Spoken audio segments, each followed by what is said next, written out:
Praise the Lord. ஆண்டவராகிய இயேசுவின் நாமம் மகிமைப்படுவதாக. இந்த காலவேளையிலும் கர்த்தருடைய ஆவியானவரோடு கூட பேசவிருக்கிற ஒரு வேத வசனத்தின் நேராக என்னோட சிந்தைகளை திருப்பவும். வேதத்தில் சங்கீதத்தின் புஸ்தகம் அதில் 29வது அதிகாரம் அதில் 2வது வசனம் அழகாய் சொல்லப்பட்டிருக்கு பாருங்க.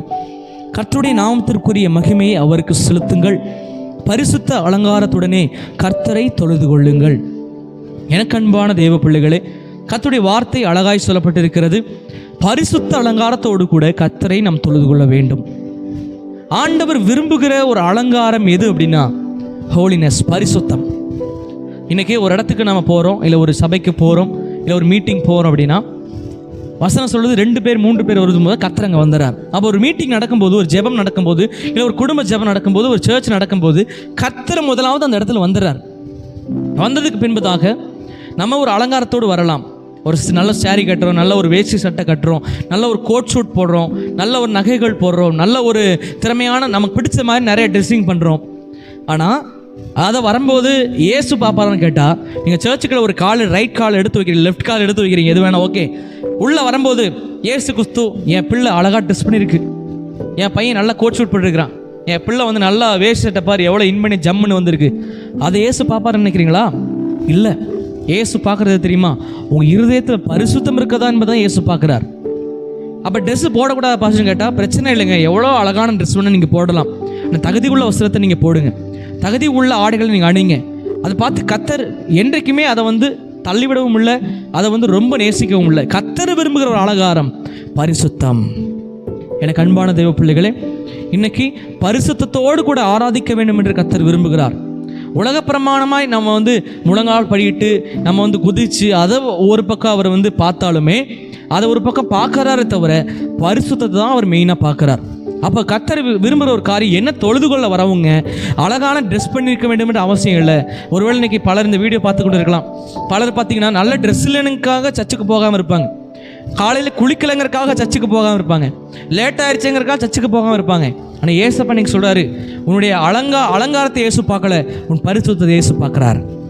அவன்கிட்ட ஒரு ட்ரெஸ் இருக்கலாம் மகளே, ஒரே ஒரு கிழிஞ்ச ட்ரெஸ் இருக்கட்டும், நீ சர்ச்சுக்கு போ, ஏசு உன்னோட சிறுமையை பார்த்து ஆசீர்வதிப்பா. என் பிள்ளை பாரு 2 காசு தான் வச்சுருக்கு, 2 காசை வச்சு காணிக்க போட்டிருக்கு, 2 ரூபா தான் வச்சுருக்கு, அந்த 2 ரூபாயை தன் ஜீவனுக்கு எதுவாக தான் வச்சுருக்கு.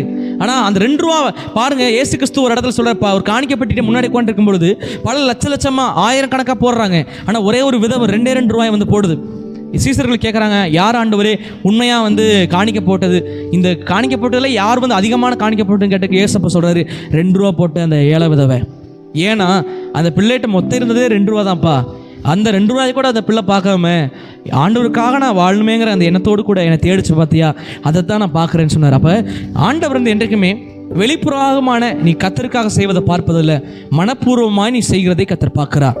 காயினுடைய காணிக்கையை அவர் தள்ளியும் ஆபேலுடைய காணிக்கை அவர் அங்கீகரிப்பதற்கு காரணம் அதுதான். மனப்பூர்வமாய் செய்ய வேண்டியதை கர்த்தர் ஆசீர்வதிக்கிறார். தேவ பிள்ளைகளே, இன்னைக்கு உலகப்பிரமான அழகு நம்முடைய வாழ்க்கையில் இல்லாமல் இருக்கலாம். இன்னைக்கு ஒருவேளை அழகு இல்லாதவளாக இருக்கலாம். உன் இருதயத்தை தான் இயேசு விரும்புகிறார்.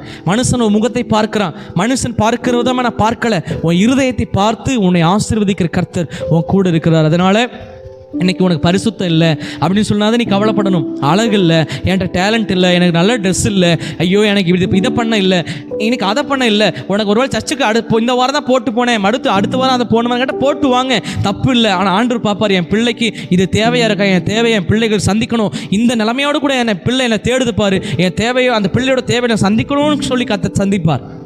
தேவ பிள்ளைகளே, அப்படிப்பட்ட எண்ணம் உங்கள் வாழ்க்கையில் வரட்டும். அதனால் எந்த நெருக்கம் வந்தாலும் நான் பரிசுத்தத்தோடு கூட கர்த்தரை தேடுவேன்னு அந்த எண்ணம் உங்கள் வாழ்க்கையில் இருக்குன்னா நிச்சயமாக கர்த்தர் உங்களை ஆசீர்வதிப்பதும் நிச்சயம்.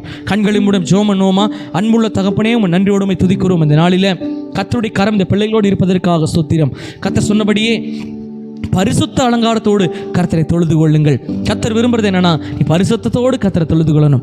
பரிசுத்தம் தேவன் விரும்புகிறார், பரிசுத்த எண்ணங்களை தேவன் விரும்புகிறார். நீ பரிசுத்தம் உனக்குள் வருமானால் சில பாவங்கள் உன்னிட்டு வெளியேறும், சில சிந்தனைகளை விட்டு வெளியேறும். நீ சிந்தனையில் பரிசுத்தமுள்ளவனாக இருப்பாயானால் இயேசு உன் இருதயத்தையும் உன் சிந்தனையும் பார்க்கிறார் தவிர உன் வெளிப்புறமான பார்வையை பார்க்கல.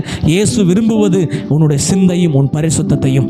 அதனால் இந்த நாட்களில் என்கிட்ட எதுமேலும் சொல்லி கவலைப்படாத, உன் பரிசுத்தத்தை இயேசு பார்க்குறாரு. பரிசுத்தம் உன்னுடைய ஆடை என்பதை நீ மறந்து விடாமல் நீ கர்த்தருக்கு உண்மையாக உன்னை ஒப்பு கொடுப்பினா நிச்சயமாக கர்த்தர் உன்னை ஆசீர்வதிக்க அவர் போதுமானவர். இந்த பிள்ளைகளை ஒப்பு கொடுக்கிறோம், தொடர்ந்து வழி நடத்துங்க. இயேசுவின் நாமத்தில் ஜெபிக்கிறோம் நல்ல பிதாவே, ஆமென் ஆமென். எனக்கு அன்பான தெய்வ பிள்ளைகளே, பரிசுத்தம் தான் உங்களுடைய அடையாளம், அதுதான் உங்களுடைய ஆடை. அதை நீங்கள் சரியாக தரித்து கொண்டீங்கன்னா எந்த அலங்காரம் உங்களுக்கு தேவையில்லை. இயேசு உங்களை பார்த்து சந்தோஷப்படுவார். அதனால் கர்த்தர் உண்மையை நம்பி பரிசுத்த அலங்காரத்தோடு கூட பரிசுத்த இருதயத்தோடு கூட கர்த்தரை தொழுது கொள்ளுங்க. அப்போ தான் பெரிய ஆசீர்வாதம் உங்கள் வீட்டை தேடி வரும். Have a blessed day. God bless you.